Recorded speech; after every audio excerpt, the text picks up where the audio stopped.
अस्सलामुअलैकुम, कैसे हैं आप सब। Welcome back to my YouTube channel. एक न्यू वीडियो के साथ मैं आप सब स्टूडेंट्स को वेलकम करता हूं।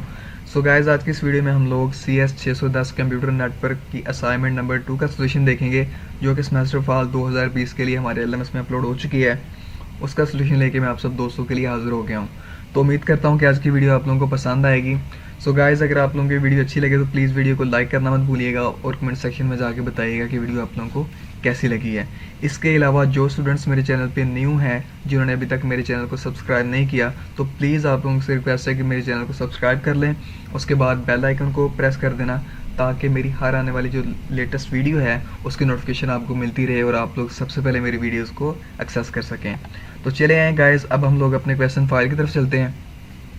सो गाइज, इसमें कुछ इंस्ट्रक्शन आप लोगों को दी जाती हैं, तो मैं अपनी हर वीडियो में यही कहता हूँ कि प्लीज़ अपनी असाइनमेंट्स सॉल्व करने से पहले, अपलोड करने से पहले उसमें इंस्ट्रक्शन जो दी जाती हैं उनको आप लोग रीड आउट कर लिया करें। तो असाइनमेंट में कुछ कॉमन इंस्ट्रक्शन होती हैं जो कि मैं अपनी वीडियोस में शेयर कर देता हूं, लेकिन आप लोगों से रिक्वेस्ट ये है कि प्लीज़ जितनी भी इंस्ट्रक्शन लिखी होती हैं सबसे पहले आप लोग उनको रीड आउट कर लिया करें, ताकि आप लोगों को प्रॉपर पता चल जाए कि आप लोगों ने अपनी असाइनमेंट जो है वो कैसे सबमिट करवानी है।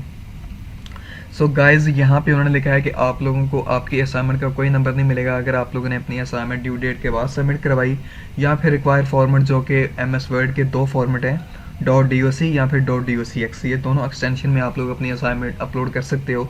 इसके अलावा अगर आप लोगों की फ़ाइल करप्टेड हुई, इट्स मीन कि जब भी आप लोग अपनी फ़ाइल अपलोड करते हो, अपलोड करने के बाद आप लोग जो फाइल अपलोड की होती है उसका डाउनलोड का ऑप्शन आ जाता है, तो एक दफ़ा से डाउनलोड करके ओपन करके देख लिया करें कि वो फाइल दोबारा आपके पास ओपन हो रही है या नहीं।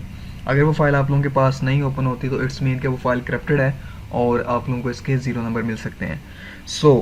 इसके अलावा आप लोगों ने किसी की कॉपी करके अगर फाइल सबमिट करवाई तो उसके भी आप लोगों को मार्क्स नहीं मिलेंगे। चले आए, अब हम लोग गाइज अपने क्वेश्चन नंबर 1 की तरफ चलते हैं। क्वेश्चन नंबर 1 हमारे पास बेसिकली है, following diagrams shows our networking scenario. हमें एक डायग्राम दी है जिसमें एक नेटवर्किंग सिनेरियो हमें दिखाया गया है, where 2 LANs local area network segments are connected with each other through a bridge in such a way that computer A, B, C are connected to segment 1 and computer X, Y, Z are connected to segment 2।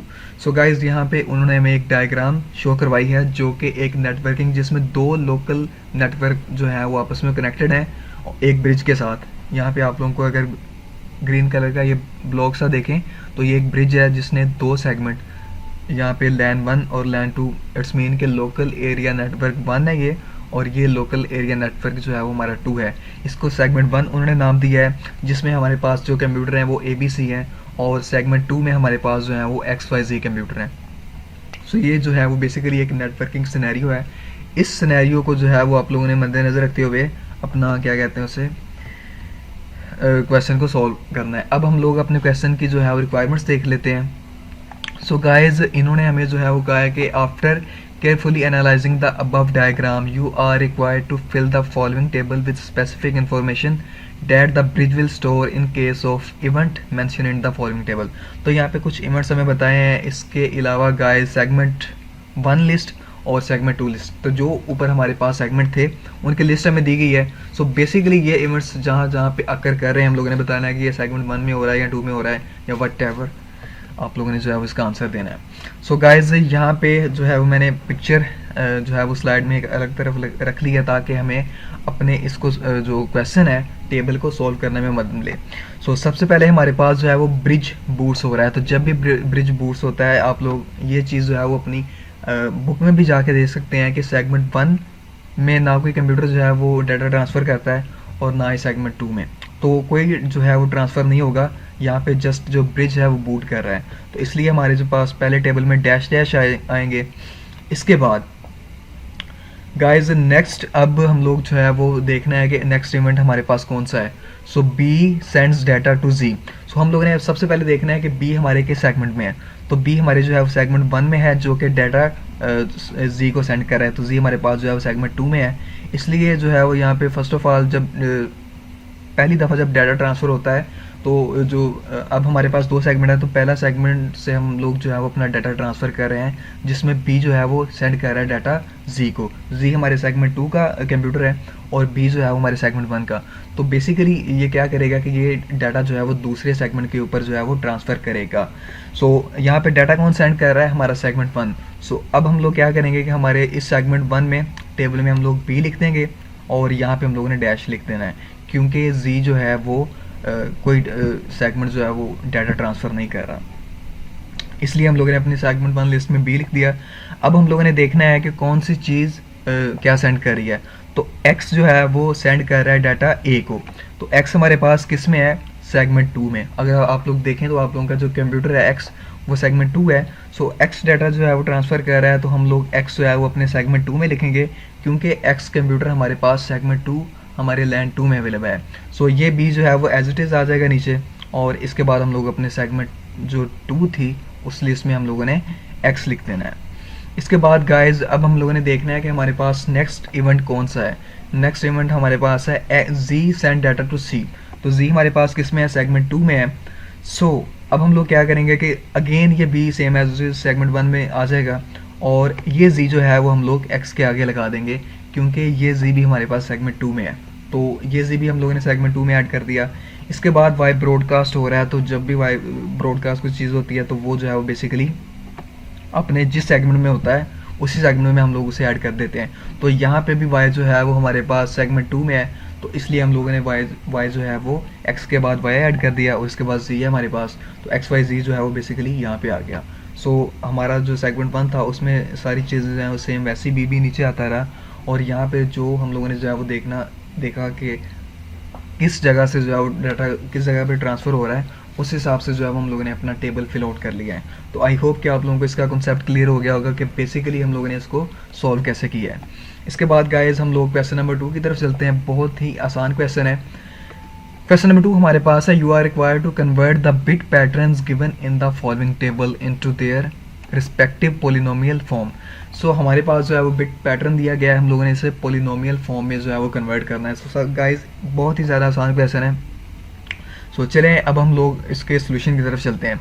सो अब हम लोग अपना bit pattern को देख लेते हैं। हमारे पास जो है वो बिट पैटर्न कोई भी हम लोगों ने पोलिनोमियल बनाना है, तो हम लोग अपने बिट पैटर्न के राइट साइड से जो है वो लेफ़्ट साइड की तरफ ट्रैवल करते हैं। सो अब हम लोग इससे जाएंगे यहाँ पे।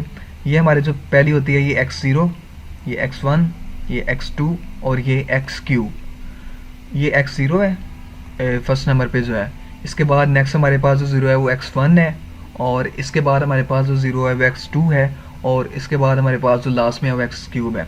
सो इट्स मीन कि हमारे पास जो पोलिनोमियल आएगा वो हम लोगों ने x³ ऐड करना है। सो यहाँ पे मैंने जो है वो x की पावर 3 ऐड कर दिया। अब मैंने इन तीनों को क्यों नहीं लिया? क्योंकि यहाँ पे 0 है। आप लोगों ने जस्ट वो पोलिनोमियल लेने हैं जहाँ पे इनकी वैल्यूज़ 1 होगी, उसको आप लोगों ने जस्ट लेना है। इसके अलावा जहाँ पे 0 होंगे वो आप लोगों ने काउंट ही नहीं करना। जैसे ये 3 0 थे, हालांकि अगर यहाँ पे 1 1 होता तो मैं x² भी लेता, x की पावर 1 भी लेता और x की पावर 0 भी लेता अगर यहाँ पे 1 होते। सो यहाँ पे x³ आ गया। इसके बाद नेक्स्ट हम लोगों ने देखना है कि 1001, ये हमारे पास जो 1 है वो x0 है, ये 0 हमारे पास x1 है, ये x2 है, ये x³। सो यहाँ पे आएगा x³, ये स्क्वायर भी रहने देंगे, ये x की पावर 1 भी रहने देंगे, और ये x0 जो है वो आ जाएगा। तो x³ प्लस x0। सो ये हम लोगों ने जो है वो यहाँ पे अपने पोलिनोमियल में ऐड कर दिया। ये इक्वेशन जो है वो आप लोग मैथ टाइप सॉफ्टवेयर में जाके जो है वो टाइप कर सकते हैं इजीली। इसके बाद गाइज हमारे पास नेक्स्ट है, अब हम लोगों ने यहाँ से देखना है, ये x0 है, ये 1, ये 2, ये 3, ये 4, ये 5, ये 6, ये 7। सो x7 से हम लोग जो है यहाँ से स्टार्ट करेंगे। x7 भी आएगा, x6 भी आएगा, x5 भी आएगा। इसके बाद 4, 3 और 2 ये हम लोग नहीं ऐड करेंगे क्योंकि यहाँ पे 0 है। इसके बाद x1 भी आएगा, और x0 जो है वो हम लोग स्किप कर देंगे। यहाँ पे मैं आप लोगों को बेहतर दिखा देता हूँ। x7 भी आया क्योंकि यहाँ पे 1 था बिट पैटर्न में, x6 भी आया, यहाँ पे 1 था, x5 भी आया, यहाँ पे 1 था। हम लोगों ने x4, x³, x² हम लोगों ने मिस किया क्योंकि यहाँ पे 0 थे। इसके बाद x1 हम लोग जो है वो एज इट इज़ आ गया, और ये 0 जो है वो यहाँ पे अगेन हम लोगों ने इसे स्किप कर दिया। सो गाइज x1 की जगह आप लोग अकेला x भी यहाँ पे लिख सकते हैं, और ऊपर जो मैंने x0 लिखा हुआ है इसकी जगह आप लोग अगर 1 लिखना चाहें तो वो भी बिल्कुल करेक्ट है। सो ये आपकी मर्ज़ी है कि आप लोग x0 लिखना चाह रहे हैं या फिर, क्योंकि x0 जो है वो 1 के बराबर है और x1 जो है वो x के बराबर है, तो आप लोगों का जो दिल करता है वो आप लोग लिख सकते हैं। इसके बाद गाइज अगर हम लोग अपना नेक्स्ट को देखें तो अगेन यहाँ से स्टार्ट करेंगे x0, ये 1, ये 2, ये 3, ये 4, ये 5, ये 6। तो इट्स मीन कि हमारा जो पोलिनोमियल है वो x raise to the power 6 से स्टार्ट होगा। तो x6 आ गया, 5 को स्किप कर दिया, 4 आ जाएगा, 3 को स्किप कर दिया, 2 आ जाएगा, 1 को स्किप कर दिया, 0 आ जाएगा। यहाँ पे बेसिकली आप लोग देख सकते हैं x6 आया, 5 नहीं लिया क्योंकि 0 था, फिर 4 लिया, फिर 3 भी नहीं लिया, फिर 2 लिया, फिर 1 भी नहीं लिया, फिर x की पावर 0। अगेन मैं यहाँ पे यही कहूँगा कि x की पावर 0 की जगह आप लोग 1 भी लिख सकते हैं, कोई इशू नहीं है। इसके बाद अब हमारे पास सबसे लास्ट में रह गया, अगेन इसको यहाँ से जो है वो राइट से लेफ्ट काउंट कर लेते हैं, 0, 1, 2, 3, 4, 5, 6, 7। तो ये हमारा जो पोलिनोमियल है वो x7 से स्टार्ट होगा। तो x7 आएगा, 6 नहीं लिखेंगे, x5 आएगा, 4 भी नहीं लिखेंगे, 3 भी नहीं लिखेंगे, 2 भी आएगा, 1 भी आएगा और 0 भी आएगा। अगेन यहाँ पे मैं दिखा देता हूँ, x7 आया, x की पावर 5, x स्क्वायर, x की पावर 1 और प्लस x0। अब यहाँ पे अगर आप लोग चाहें तो ये 1 ख़त्म करके अकेला x भी लिख सकते हैं, और x की पावर 0 1 के बराबर है तो यहाँ पे 1 भी लिख सकते हैं, ये आप लोगों के ऊपर डिपेंड करता है। सो गाइज़ यहाँ पे हमारा जो CS 610 का सोल्यूशन था वो कंप्लीट हो जाता है। आई होप कि आप लोगों को समझ आ गई होगी कि बेसिकली आप लोगों ने इस असाइनमेंट को कैसे सॉल्व करना है, और मुझे उम्मीद है कि आप लोगों की ये वीडियो पसंद भी आई होगी।